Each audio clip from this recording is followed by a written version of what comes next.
inviting us. And,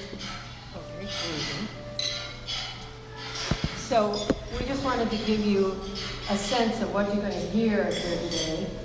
And there's going to be a lot of information and a perspective that is unusual.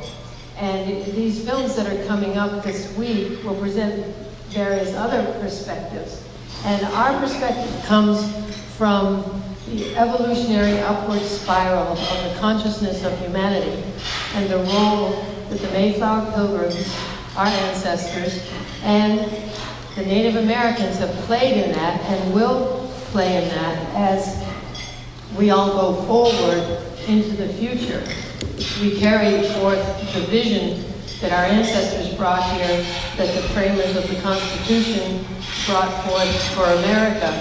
And we feel that until we bring the Native American into the conversation, we bring them to the table as equals, beyond the victim-perpetrator model, into the eagle-eye view of the evolution of humanity, this nation cannot realize its true potential, that we're missing an important foundational piece of our national psyche until we bring in the Native American.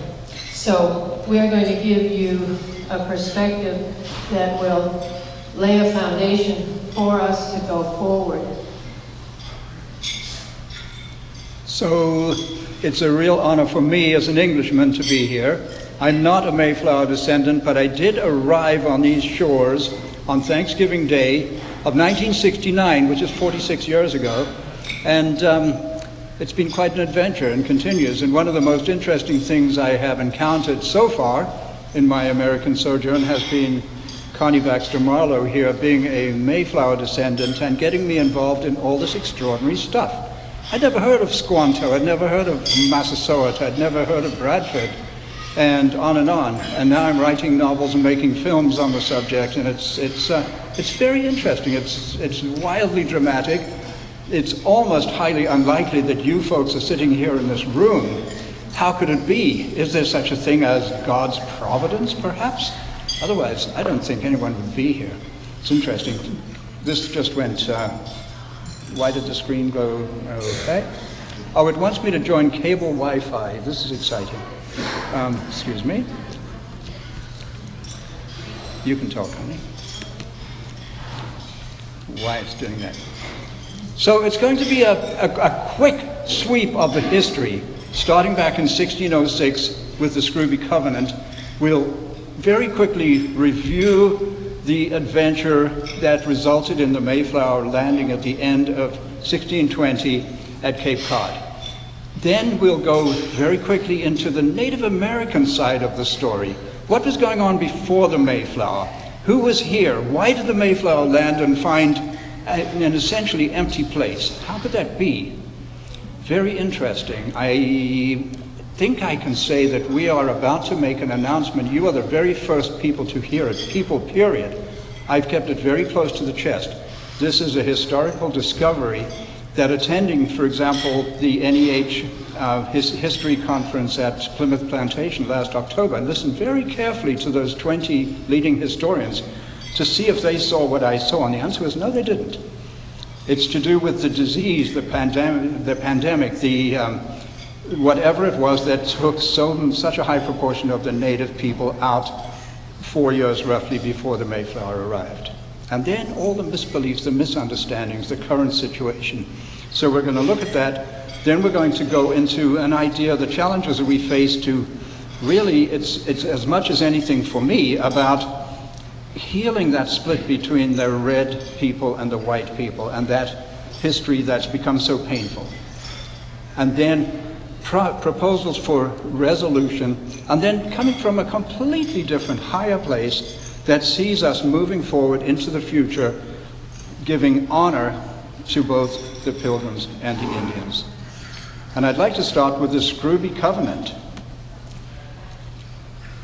How many of you are familiar with the Scrooby Covenant in 1606? This is how it all started, folks. The treasonous act. an illegal gathering in England in 1606 at Cambridge University that resulted in this statement that resulted in the phenomenon known as the Mayflower Pilgrims. Would you like to read it, Connie? As ye Lord's free people joined themselves by a covenant of the Lord into a church estate, in ye fellowship of ye gospel, to walk in all his ways, made known or to be made known to them according to their best endeavor, whatever it should cost them, the Lord assisting them. So it's a wait a minute.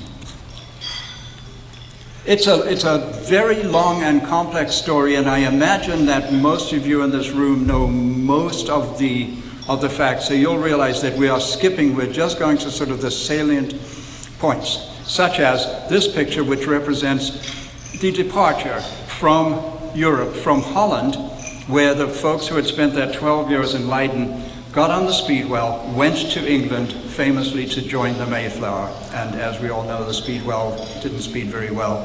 And so everybody ended up on the Mayflower, and some people actually remained behind. So here's the Mayflower traveling across the ocean on one of its better days, because the 66 days were intense. They were rough. I'm a sailor. I have sailed. I know what it's like to be out there in hurricane season. I really do.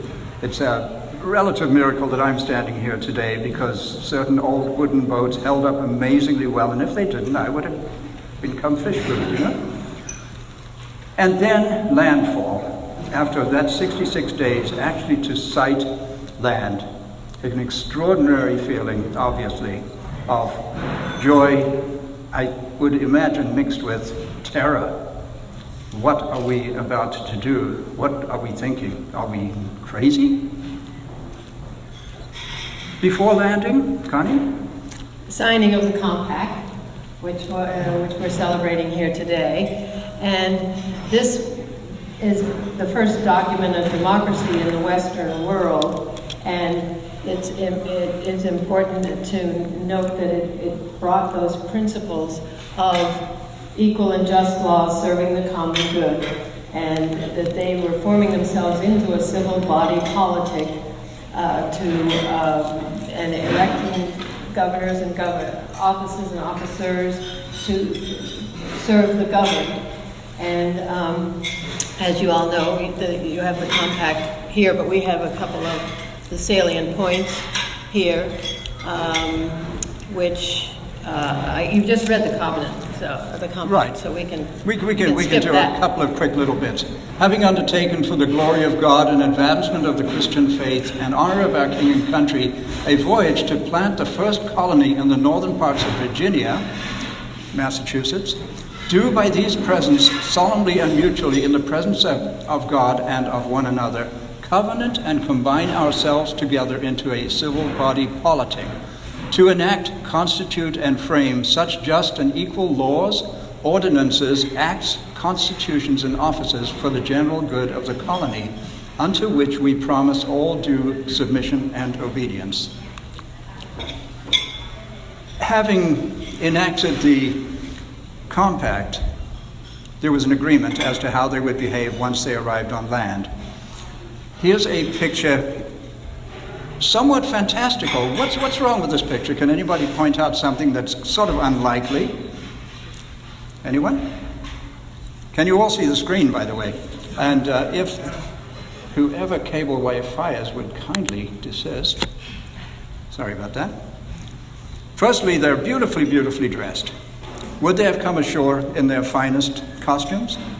Secondly, if you look over on that side against the tree, there's a beautiful Native American person standing there. There were no Native American people standing there. They didn't meet the first Native American until the spring equinox of 1621, roughly 4 months later. Very important point. It probably, let's see if this works, yes.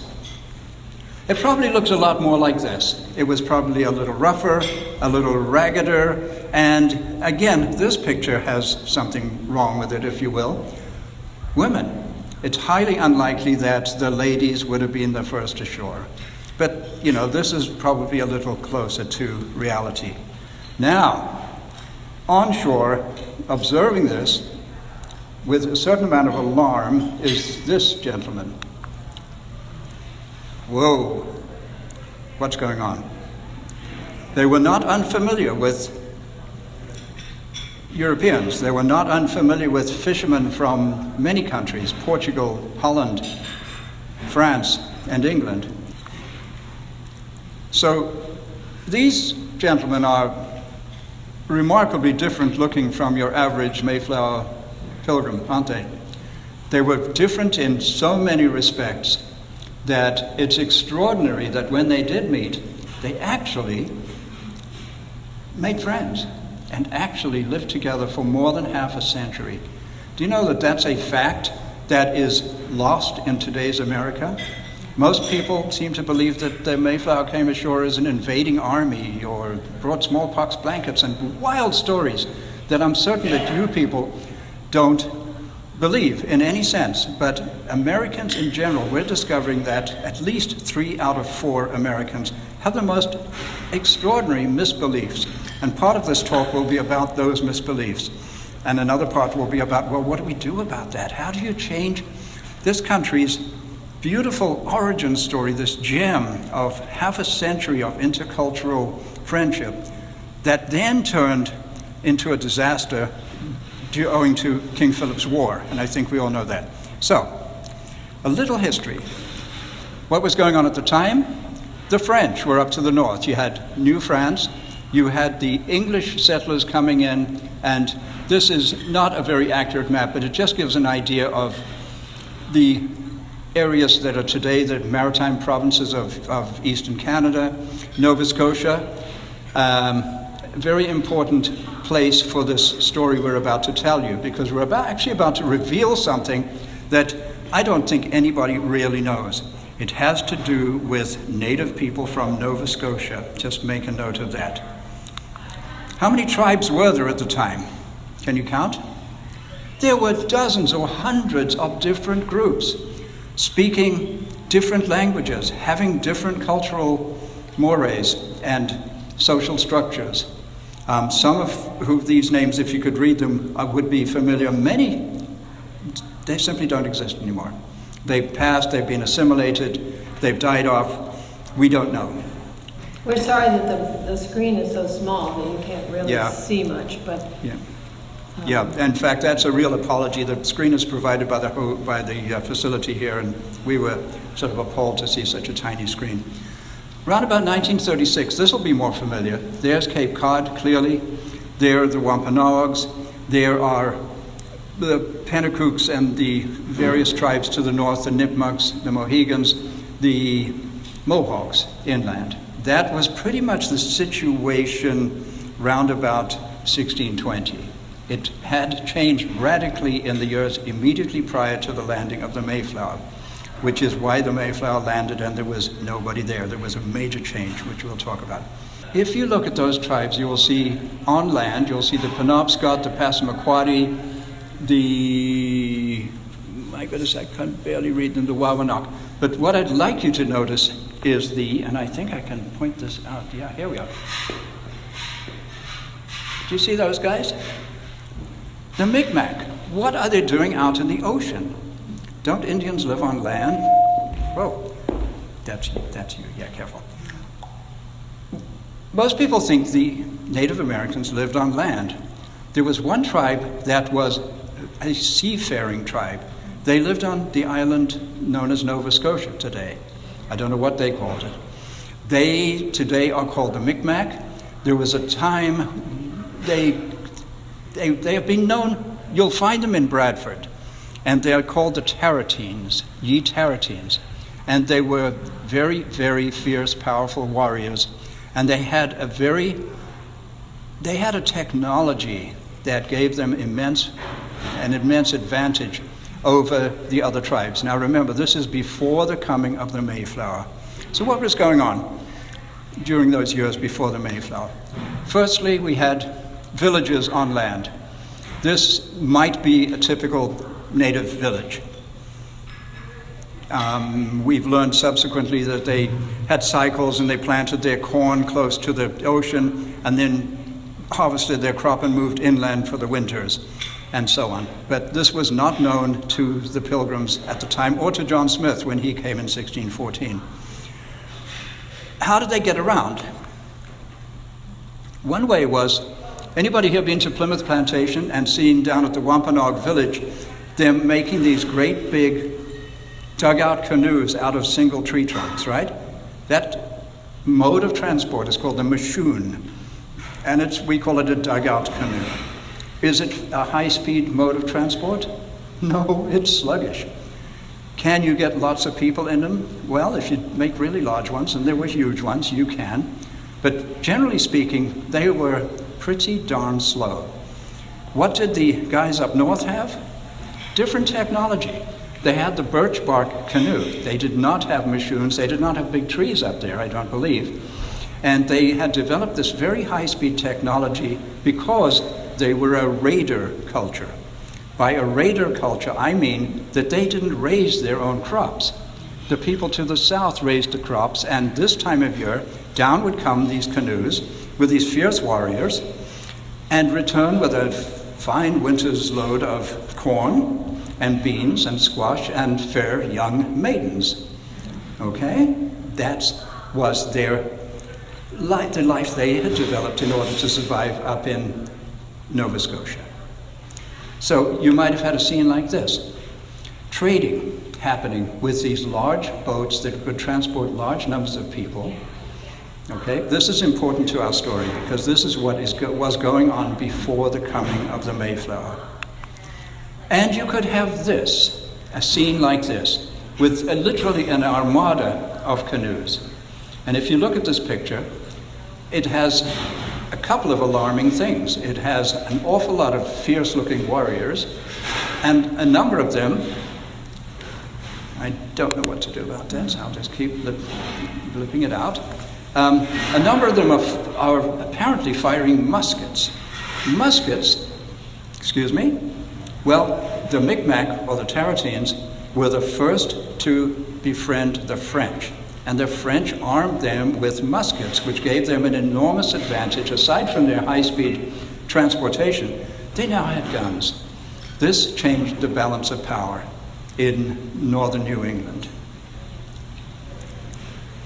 Why is this important? Well, something happened. Can anybody tell me what happened to the native people at Patuxet, for example, which is today called Plymouth? When the Mayflower came ashore, who was living there right at that place? Anybody? Nobody. Why not? Disease. Disease. They had apparently all perished in some sort of epidemic, pandemic, horrific disease, the likes of which the Indian people had never experienced before. So I'm going to show you what I think happened, because there are all sorts of theories. Oh, the English brought smallpox. They brought it intentionally with smallpox blankets. Captain Hunt's crew had smallpox. The French, there were 2 shiploads of French sailors who had come before the Mayflower, who the Indians captured and killed. Maybe they brought smallpox. Interesting fact, it was not smallpox. So therefore, smallpox blankets have nothing to do with it. Smallpox has nothing to do with it. The smallpox idea has been abandoned. There are a number of other diseases. I personally believe, for a long time believed it to be the plague, bubonic plague. But I could not see how rats and fleas, I think we all know that the plague is transmitted through, its vector is rats and fleas. Too slow. Couldn't have done this damage that fast. But last year in London, an archaeological excavation revealed that there's another form of plague that occurs with a malnourished population.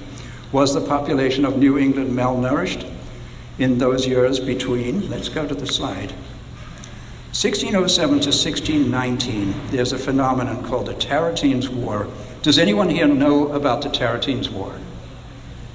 Anybody? Yeah. this is interesting. I have asked very serious historians, tell me what you know about the Tarratines War. The answer is always, the what? Uh-huh. Connie's cousin up in Maine is a very serious historian in these affairs. The what? I say, was sitting by his computer. I said, Google it. Up comes tons of information, so you can go and inform yourselves. There was a war going on that's completely forgotten that was absolutely brutal. It's too long a story to go into as what the war, why it occurred, how it ended, but it started around 1607, ended in 1619. The Massachusetts people, there was a large Massachusetts federation. Who knows that? Led by a man named Nanepashemet. Who knows that? Nanepashemet went up north to help his allies and got into big trouble, and the Tarratines came down with a serious, devastating effect on the coastal tribes. So during the Tarratines War, between 1607 and 1619, seafaring warriors from Nova Scotia decimated the coastal tribes from Maine to Cape Cod. This is historical fact. In the process, my theory is the warriors unwittingly spread a deadly disease. Between the years of 1616 and 1618, an epidemic of plague from French fur traders came down from the north with the warriors. Imagine this war, this hand-to-hand combat, this bloodthirsty activity, and the warriors are carrying this disease. They're also sickening and dying. Most of those warriors ended up dying of the same disease. And by 1620, when the Mayflower landed, the native population had been severely reduced, making English colonization possible. Okay, so that's quite honestly a revelation. You are the first people to hear that. I think we're going to discover that this is as good a theory as there is. I've heard many others and they don't stand up, and I haven't yet found the hole in this one, if there is a hole in this one. So Connie. So we have the visionary, what we consider the visionary Mayflower Pilgrims arriving in Plymouth and meeting a visionary Native American leader named Massasoit. And what ensued was an exception to the human condition then and now, because these people, these leaders, kept their people in peace and friendship for this 54-year period. And our thesis is that it was a synthesis that gave birth to the American mind and the American spirit, that by the time 1776 came around, there was an American mind. It was completely different from the European mind. And this was said to me by a man who was head of the State House in Boston. I didn't coach him, I was interviewing him. He's a Minuteman in Lexington on the 4th of July, and I just was interviewing him, and he said this, that the American mind was different because of the interaction with the Native Americans. So this is a key aspect of our understanding of this melding of cultures that occurred in New England at that time. At this point in our psyche, we have conflated, confused, collapsed what happened in New England with what happened in South America, with Columbus. You know, as soon as you mention the Mayflower Pilgrim, you get Columbus. You know, what happened in South America. It's a very different situation, not just amongst the Mayflower Pilgrims, but the Puritans as well. How much that the effort to live in friendship and in trading and working together, so that so we've got the Samoset, the photo of Samoset welcoming the English in Plymouth.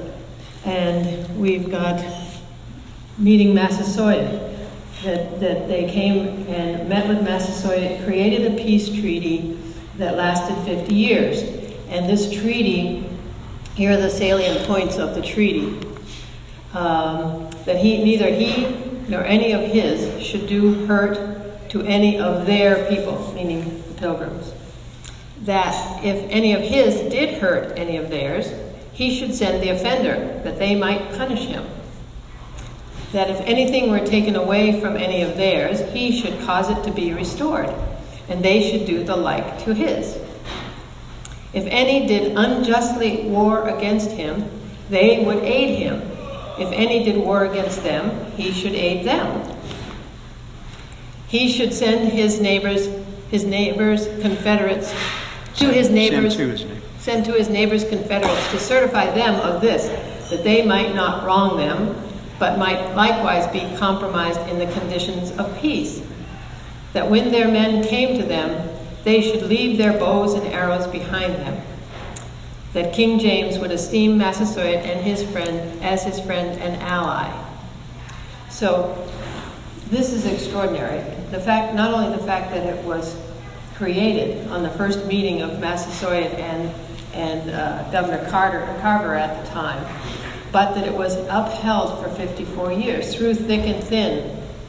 And so during this time, the first Thanksgiving occurred, which we all know about is a somewhat controversial in the Indian world, and now in the American mind and spirit. Was this in fact a time of feasting and celebration of equals, of people who were in peace, or was it you hear all sorts of stories, but it's to us, it's a magnificent, inspiring symbol of what we can be if we come together in our hearts to move forward into what the vision of what the native people had been living with, a participatory democracy, and what the Pilgrims had drafted in the Mayflower Compact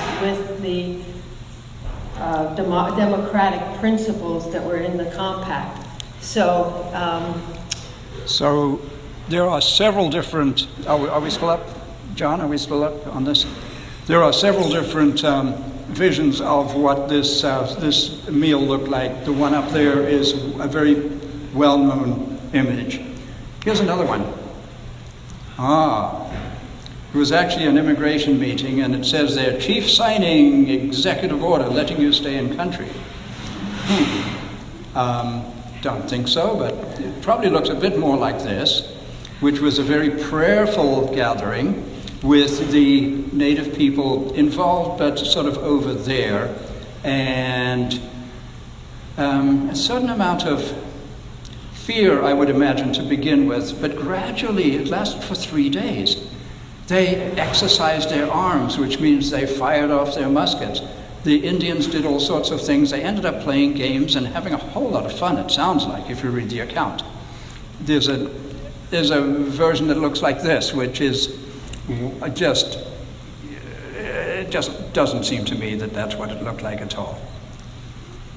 So now we're going to get into the relationship. So we've seen the Mayflower coming across the Atlantic. We've seen who they met. We've learned a little bit about the Native Americans, and I think a little bit about what was going on, what had preceded the landing of the Mayflower. When I started getting into this research, and I'm writing a book and a screenplay for a major motion picture, and I realized that in order to really have some authority, I would have to know what had happened before the Mayflower landed.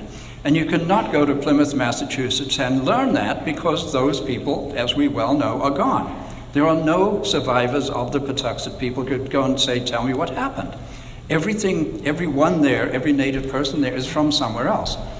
And you just don't get the story straight without widening the scope of your investigation several hundred miles. You need to go way inland and find yourself in Haudenosaunee or Iroquois territory. You need to go way north and find yourself in Penobscot and Micmac territory. You need to go way back in time. You need to go back to the beginning. So what I did is I went as far back as I could. What was the very first encounter between European and Native American? And so you have Cartier and Champlain and the whole, all the way up to John Smith in 1614, painting a very highly populated picture of Massachusetts Bay, and then only 6 years later the Mayflower arriving to find the place deserted. Very interesting. So now we're in relationship. We now have the Pilgrims and the Indians, the Pokanoket Indians of Massasoit, in relationship. And Massasoit, at some point, they got word that Massasoit was dying. He was sick and he was dying, and they sent Winslow to say farewell to their friend. This was a big, big deal, Connie. And it's important to understand that the Pilgrims, it's often thought that the Pilgrims they didn't know anything, they were stupid, they didn't know how to survive. And what people don't understand is that they actually saved the life of Massasoit. I don't know how many of you are aware of that fact. Is everyone in this room aware of the fact that the Pilgrims saved Massasoit's life? Yep, okay. That's a major fact, and that probably saved the Pilgrims, because had Massasoit died, things would have changed. And had Massasoit not realized the degree to which the English were indeed his friends, he would not necessarily have failed to join a conspiracy that was brewing at that precise moment. There was actually a plan among the various tribes to come in and eliminate the white invaders, not merely the Plymouth people, but the Wessagusset people, who were another colony had started, and they were misbehaving and mistreating the Indians. It was not good, and it was going to result in the death of everyone, quite honestly. But I'll just read this. This is from Good News from New England. Then I called Hobomok and desired him to tell Massasoit that the governor, hearing of his sickness, was sorry for the same.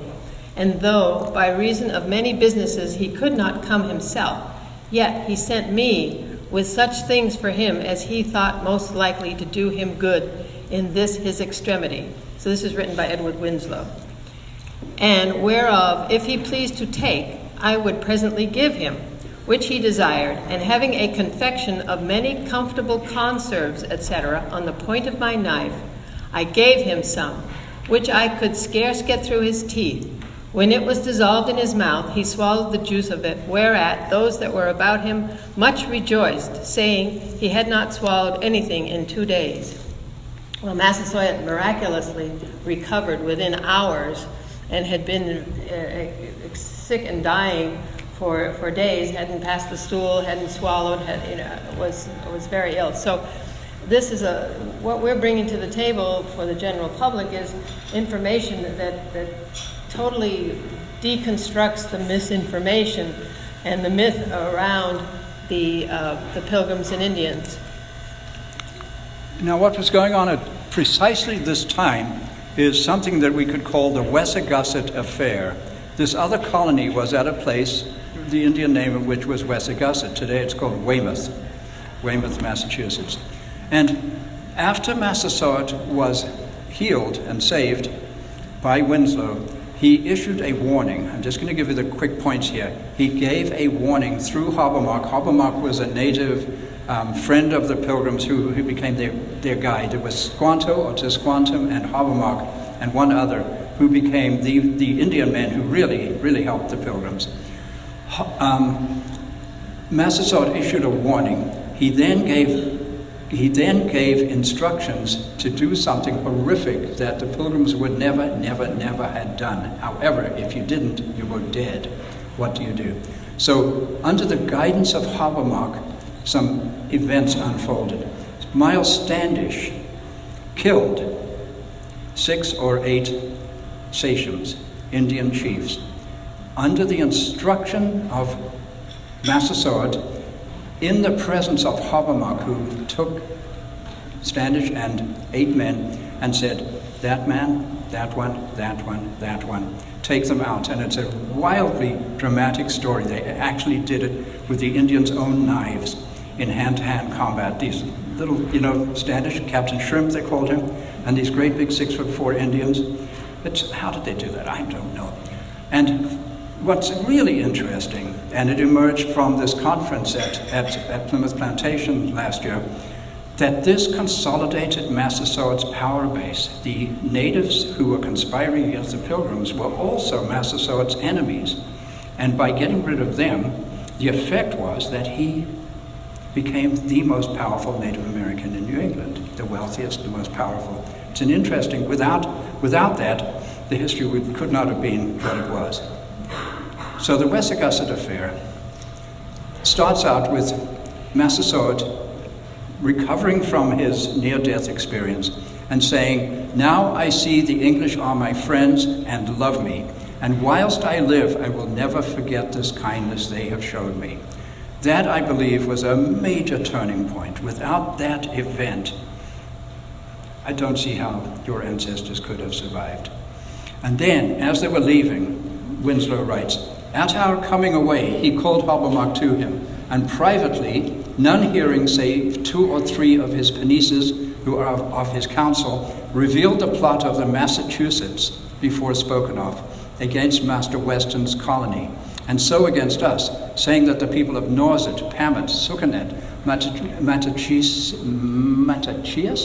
Manamet, Agawam, and the Isle of Capawack, which is Martha's Vineyard, were joined with them." So all of those tribes, and they were recruiting others, and they wanted Massasoit to join this plot to basically kill off Weston's people, and then inevitably they would have to take out Plymouth, and they could very, very easily have done that. Therefore, as we respected the lives of our countrymen and our own after safety, in other words, our own safety afterwards, he advised us to kill the men of Massachusetts, who were the authors of this intended mischief. That was the first huge challenge they faced. They called a council meeting. They said, "No, we don't do this. We negotiate. We talk. There's no way we're going to kill people. If you don't, you're dead. You're gone." Dilemma, what do? You'll see that one of these, I think it's the Rick Burns, is it a Rick Burns? Pilgrim film very much focuses on that and very much demonizes Standish. So I think it's worth asking the question, what would anyone have done under those circumstances? You were presented with 2 choices: die and all your loved ones with you, or get violent, which they did amazingly effectively. And they had help. They were guided by Hobomok. So this is a picture of them marching to Wessagusset to deal with this situation. Or actually they sailed, you can see the boat out there, they came ashore and they went in, but they left their guns behind. They really tricked, they used the Indians were very, very cunning in their approach, and they used the Indians' own ways to do that. You see, so, the evolution of the American mind. So the situation was for that, so here we are, 1621, the freedom and friendship that lasted from 1621 to 1675, during which very normal things like trading, interactions. Part of the book I'm writing has to do with actually a woman, actually Priscilla Mullins, befriending a native woman and becoming lifelong friends, raising their kids together and exchanging recipes and becoming friends. And then, after many examples of such friendship, King Philip's War, which was about 15 years, I believe, in the making, during which, firstly, Philip's older brother, Wamsuta, known as Alexander, sold land, accumulated money, purchased the latest in European weaponry. They had flintlock guns. The Pilgrims didn't have anything like that. They had medieval equipment. They had old matchlock weapons, and they were farmers. They were not soldiers. So the Indians became and this is it's pretty well laid out in Philbrick's book, Mayflower, the amount of preparation that went into what became Philip's War. And the calling in of Wamsuta and the calling in of Philip and saying, "We hear you're planning war. We hear you're accumulating weapons." "Oh, no, we're not." "Well, you need to bring your weapons and hand them in. We need peace." They tried very hard to come up with a diplomatic solution to this dilemma. The Indians were getting more and more riled up. Of course, 22,000 odd English had arrived in Massachusetts Bay Colony. The whole situation had turned around. And, well, finally it broke down. And violence replaced diplomacy. It became the bloodiest per capita war, conflict on American soil since the landing of the Mayflower that we know of.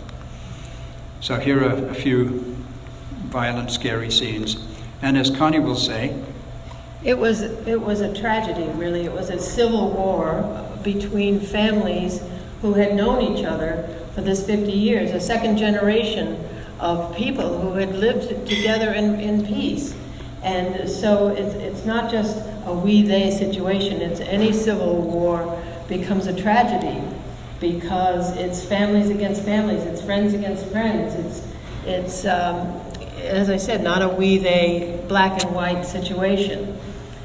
So, and you don't know who you can trust because all of a sudden every Indian is a potential enemy, and someone who was a definite friend and you've known him since you were 2 years old together are pulling off really, really terrifying things. So, disaster called King Philip's War.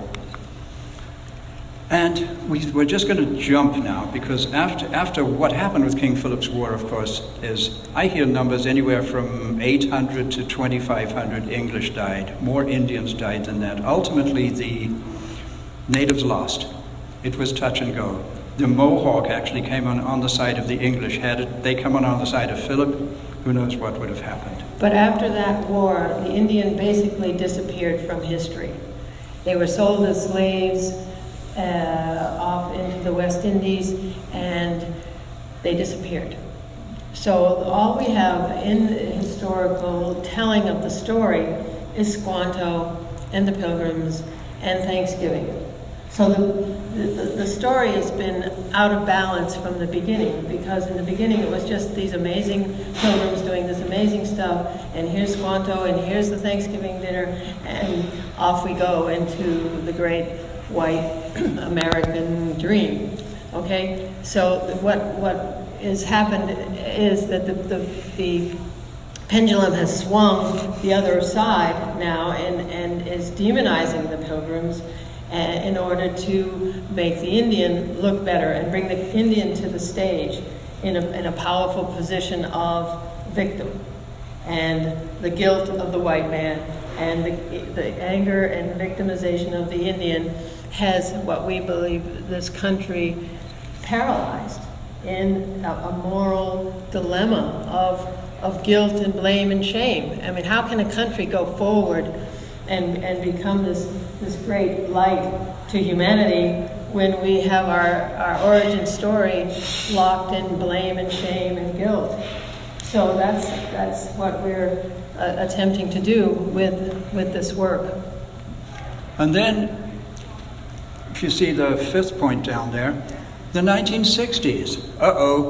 The hippies. Who's a hippie in this room? Any People hippies in this room? people discovering native wisdom worldwide.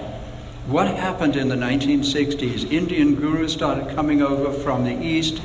The Beatles showed up.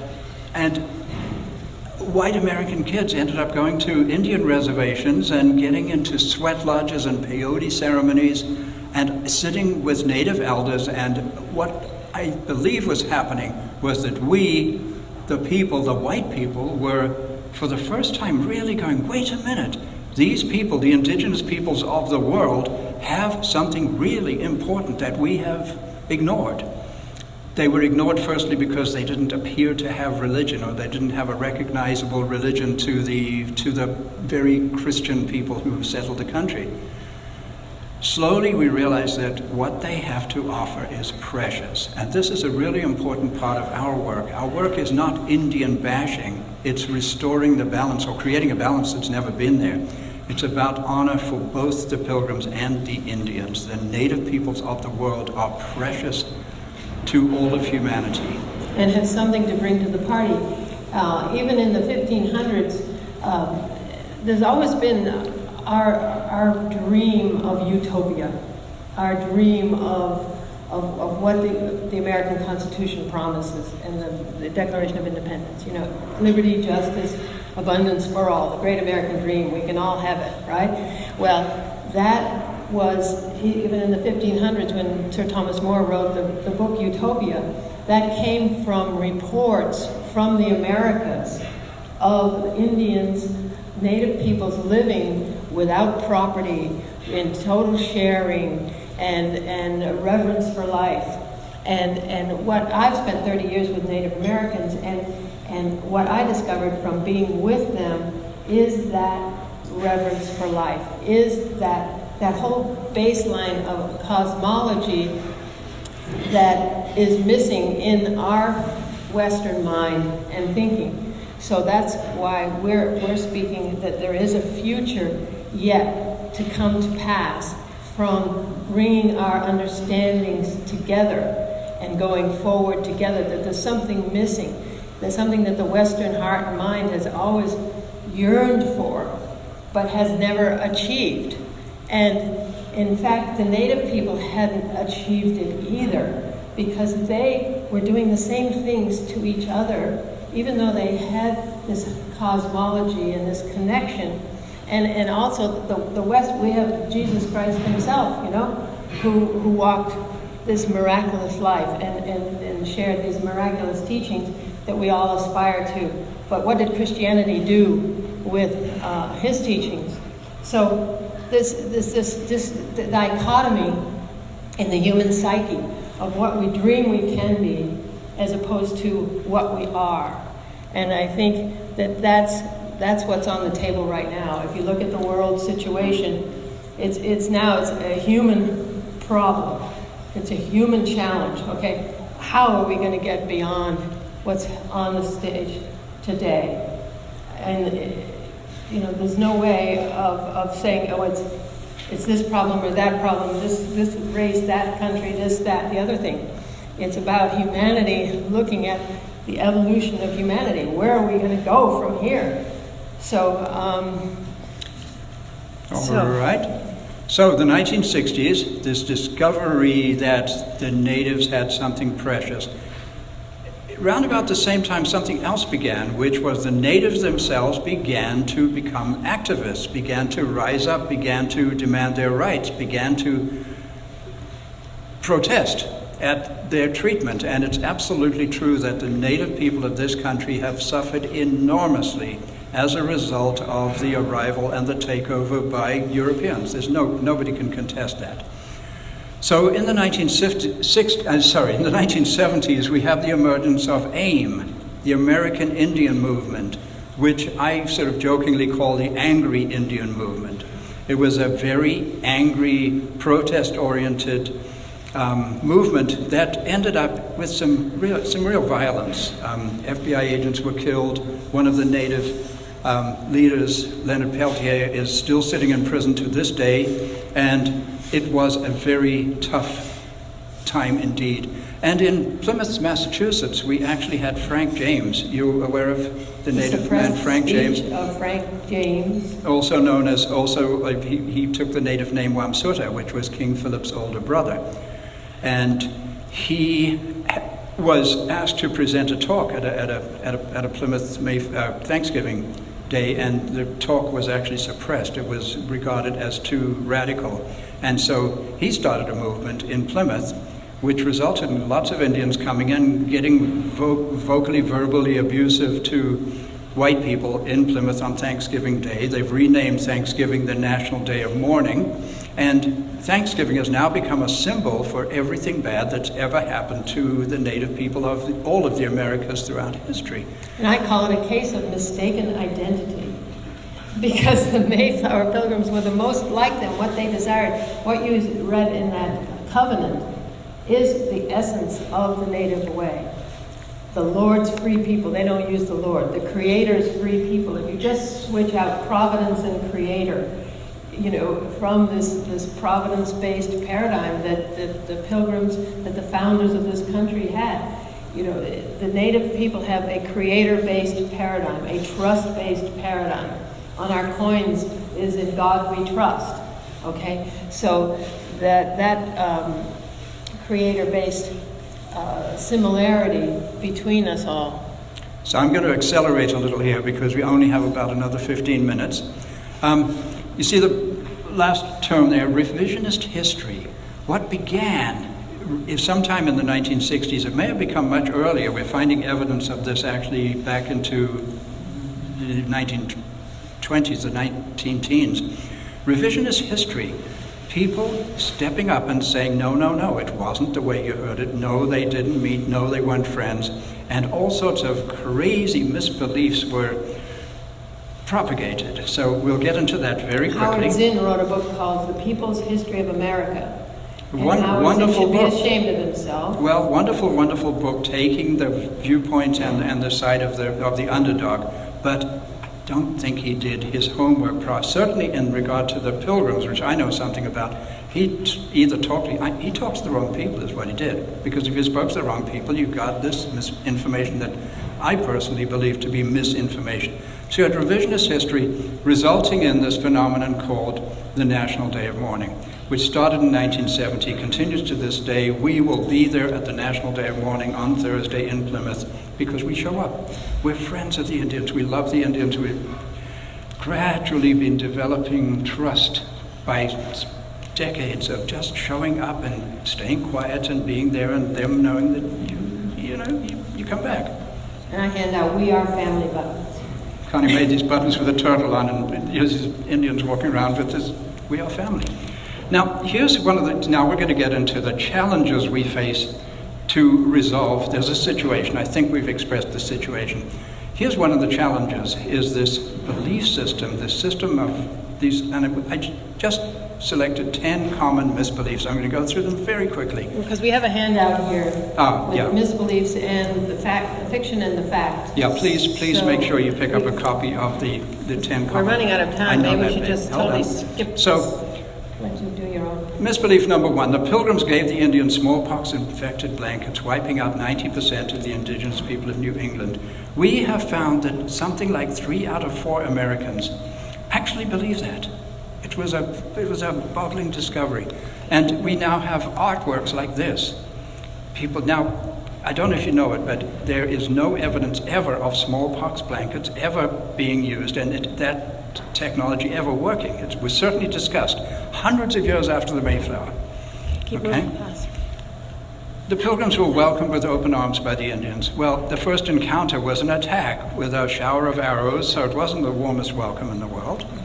The Pilgrims would have died of starvation during the first winter if the Indians hadn't taken them in and fed them. Well, they didn't meet the Indians until the spring. Half of them died the first winter. They actually had plenty of food because everybody was sick and half of them were dead. They were not actually short of food at that point. And the Indians certainly did not take them in and shelter. You can read things, the Indians showed them how to build wigwams and fed them and nurtured them. Total fantasy. The Indians lived in universal peace and harmony before the coming of the Europeans. I've just told you about the Tarleton's War. That's only one example of thousands of conflicts. Here's a picture from, I think it was Champlain. Here's an example, 2 warring tribes, and there's Champlain and his 2 muskets, which turned the balance of that particular conflict. Indian society was completely egalitarian. Everybody was equal. They didn't have kings and rulers and lords. Well, it's not exactly true. The Pokanoket royal family, Massasoit, was a royal person. 6, the Pilgrims came ashore. Now, this is crazy, but people do believe this. The Pilgrims came ashore as an invading army, raping and pillaging. They massacred the Indians they encountered, then sat down for a Thanksgiving feast with the survivors. I mean, that's about the nuttiest one, but people actually will tell you that. The Pilgrims and the Puritans were one and the same, and both were religious fanatics. And on that subject, we've been looking into this, what we regard as the spiritual alignment between the natives. It's actually, if you really look at the belief system and take away some of the terminology, as Connie just said, the Pilgrims were the most like the Indians of any of the subsequent people who came. Here's some source material to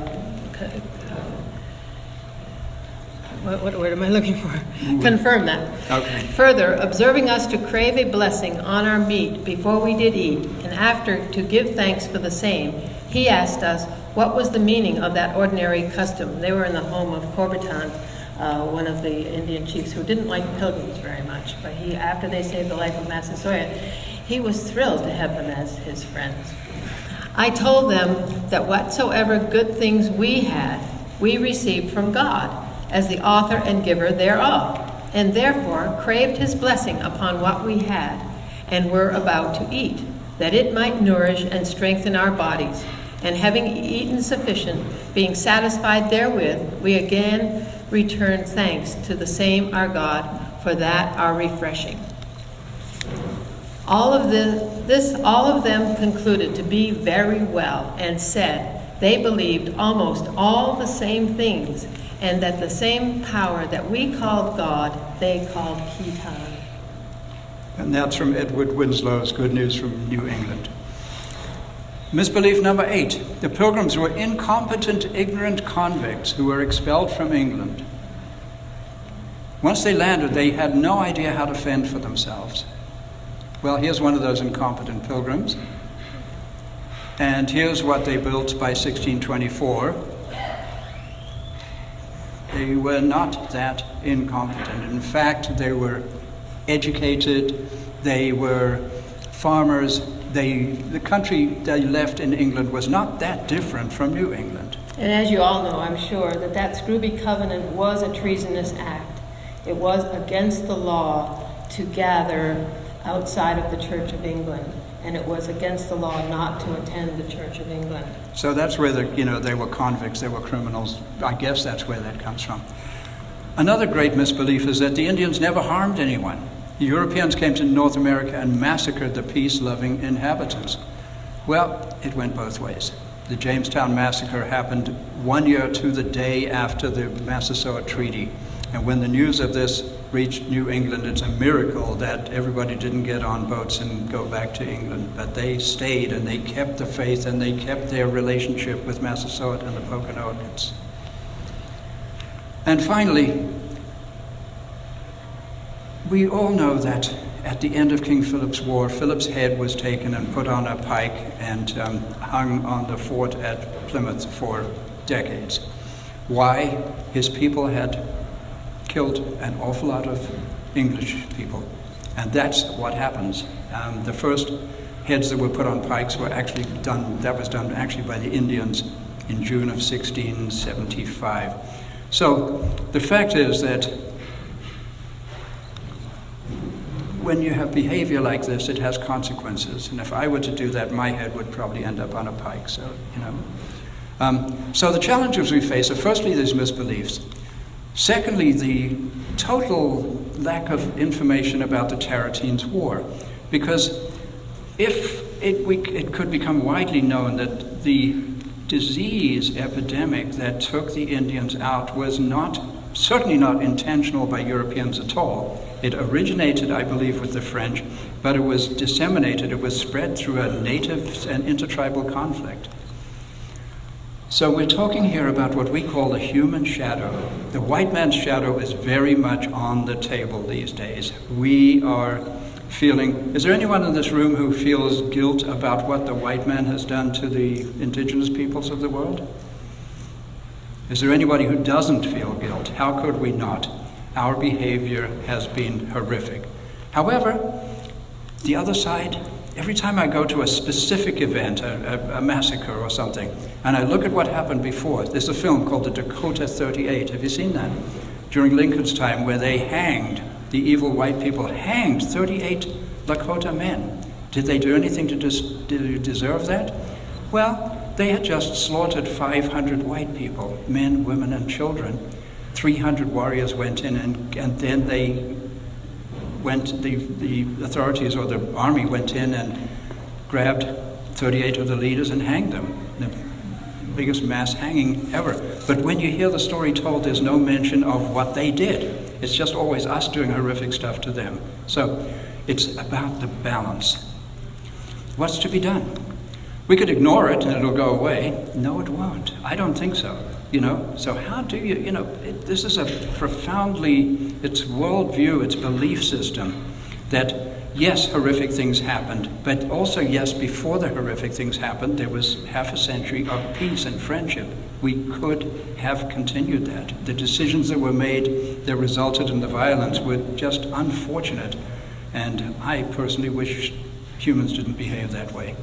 And the important thing with the shadow is to understand that we're all in an evolutionary upward spiral, that we're moving into our higher selves, and that it all has to do with the human race. No race has no shadow. Every race has been doing horrific things to each other, and every race has an enlightened aspect. And the important thing is to move into our higher, more enlightened aspect together.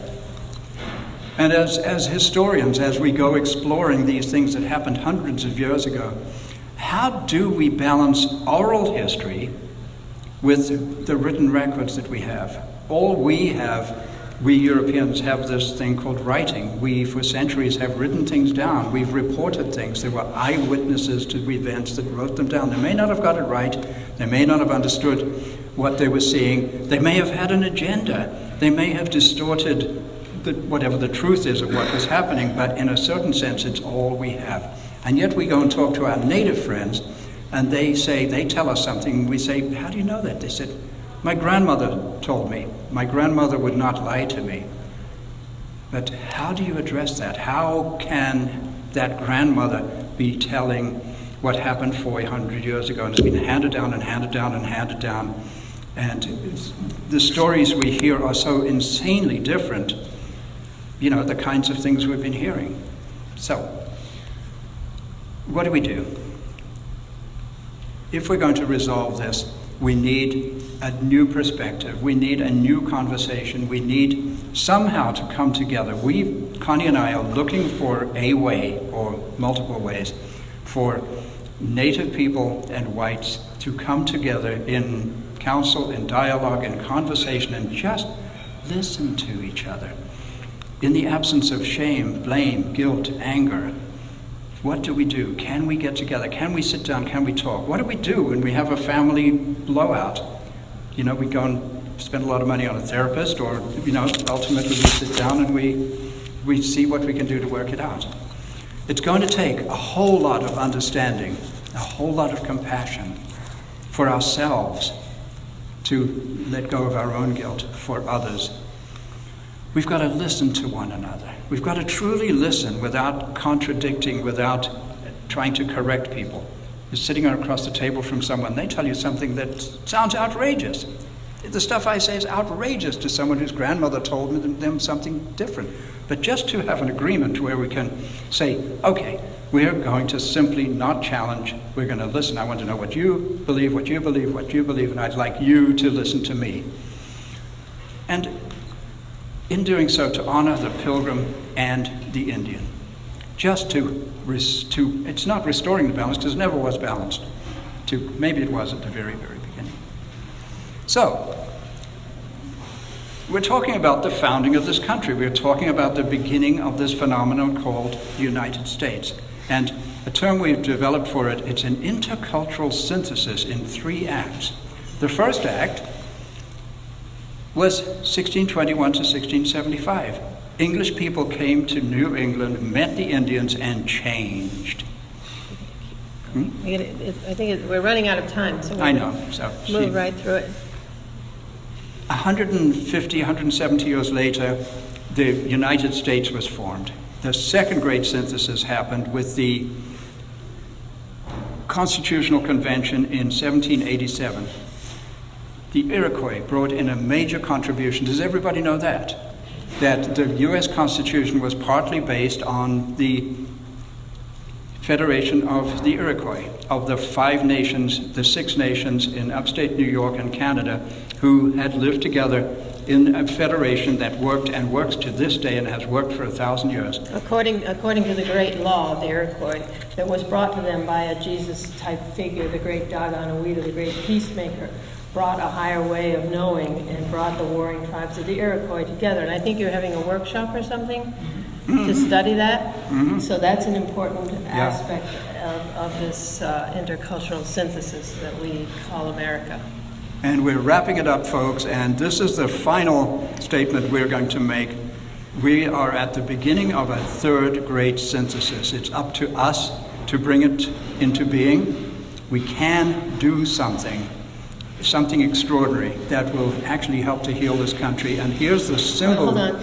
One thing, we're meeting on Tuesday with the Mashpee Wampanoag Executive Director of the Massachusetts Commission on Indian Affairs. I've been building a relationship with these people in Massachusetts and Plymouth for 15 years, and finally we have a meeting on Tuesday, because with 2020 coming up and with what we call the evolutionary upward spiral, we don't have to stay stuck in old stories. We can move forward. We can expect something new to be born. And that's what the work that we do is to bring new perspectives, new information to go forward into a higher way of thinking and moving humanity up another notch. So here you go. This is a picture of what we envision. Simply a recognition that we're one, that we're actually members of the same species, we're all human, and this beautiful graphic of a man who is a perfect balance of Pilgrim and Indian by the year 2020. That's what we're talking about. So it's challenging, and that's our work. This is what we're doing. So, the great American dream: liberty, justice, and abundance for all, consent of the governed, self-determination, separation of church and state, equal and just laws serving the common good. Does that sound a little like the Mayflower Compact? And briefly, just the projects that we're currently doing. This one that we're presenting to you right now developed out of this one called The First 50 Years, Freedom and Friendship at Plymouth Plantation. A great inspiration is Connie's great-great-grandfather, James Finney Baxter. He saw what was going to happen with the denigration of the Pilgrims, and when he died, because in 1920, at the 300th anniversary, and before that, he saw this happening, and he was president of the New England Historic Genealogical Society for 20 years, and in his will, he left money to the city of Boston to build a New England pantheon to honor the early settlers of New England whose principles and ideals were the seeds of free government. He, too, was a big picture thinker. That's one of the projects, and we're working on that with the Boston Public Library as we speak, and there's very interesting stuff. Finally, it's taken a long time, and finally we feel like we're getting a little traction. We're calling for a council dialogue. You remember I said if we could only get together and sit down and actually discuss, firstly, people's beliefs, and secondly, how we feel we can move forward. We're putting out a call to action, unity in 2020. Let's not have this, can we get over it? Look at the world. The world is rather scary right now if you watch the news. And, the only solution is unity. I'm writing a book. It's called The Mayflower Revelations, so keep an eye for that. I expect to have it completed within about a year. It's also a major motion picture in the screenplay form that we will be looking for support and actors and financing and whatever it's going to take to make this film. The book will be done next year. This film is way more I know that I can sit down at Starbucks with my laptop and get the book done and self-publish it and get the book out. Nothing's going to stop me doing that. To make the film is more challenging. And here's the story. I just want to read it to you quickly. The 93-year-old patriarch of a wealthy New England dynasty is dying. The estranged family gathers at his Barbados villa for their last Thanksgiving together. Desperate for the truth about her family's history, his granddaughter gets unexpected help from the ghost of a 17th century American Indian slave and the long-lost diary of a famous Mayflower ancestor, whose initials are PM. What she discovers changes the family and American history forever. So this is a fiction story set in the year 2020 that simply brings the truth or the primary source material back to the surface in the midst of this dysfunctional family drama that resolves the issues within this family. And we just came from Barbados where we were doing research. And did you notice 17th century American Indian slaves? I didn't know there were American Indian slaves. It was a huge industry in this country, especially down in the Carolinas. And Barbados was where New England Indians were sent at the end of King Philip's War. So this story is about the discovery of a diary, a fictitious diary, but that was taken by a New England woman who was a friend of the person who wrote it to the West Indies in A New England Native American. Yeah. And her spirit, as the old man is dying, he starts to see through the veil as people do and begins to communicate with people on the other side, and it's this message. So I'm having so much fun with that, and I have had so much fun with this. I want to thank you. Yes, thank you.